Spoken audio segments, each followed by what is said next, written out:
మీ daily routine blogs పెట్టండి అని అంటారు గానీ నాదొక రోజు ఒక యాక్టివిటీ ఉండదండి. ఇలా రోజుకొక వెరైటీ ఉంటది అనమాట. ఒకసారి ఏమో మామయ్యని ఇలా హాస్పిటల్ కి డ్రాప్ చేయడం ఉంటది, అటు నుంచి అటు షైనీ స్కూల్ కి వెళ్ళడం ఉంటది, లేదా మార్కెట్ పనులు ఉంటాయి. మాక్సిమం నేను ఇంట్లో కన్నా బయట ఎక్కువ ఉండాల్సి వస్తుంది అనమాట. మా ఇంట్లో నేను ఒక నామకే వాస్తే హౌస్ వైఫ్, అంటే పేరుకు మాత్రమే హౌస్ వైఫ్ గానీ మొత్తం పనులన్నీ ఇంటా బయట పనులన్నీ కూడా నా చేతుల మీద జరగాలి. మామయ్య గారు వారానికి 3 సార్లు ఈ హాస్పిటల్ కి అయితే రావాలి డయాలసిస్ కి. నేను ఎప్పుడు రాననుకోండి, ఎప్పుడో గానీ ఇలా పని ఉంటే తప్ప.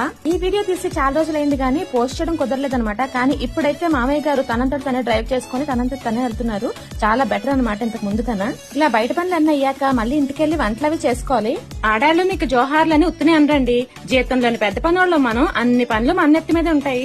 ఏ పని చేసినా భారంగా కన్నా బాధ్యతగా చేసామనుకోండి, చేసిన పని ఎలాగో తప్పదు కానీ కొంచెం ఈజీ అనిపిస్తుంది. ఇంకా అక్కడ నుంచి పటాపట్ షైనీ స్కూల్ కి వెళ్ళిపోతున్నాం అనమాట. ఈ వీడియో అయితే షైనీ స్కూల్ ఉన్నప్పుడు తీసింది, ఇప్పుడైతే హాలిడేస్. మిగిలిన వీడియో రేపు కంటిన్యూ చేద్దామే.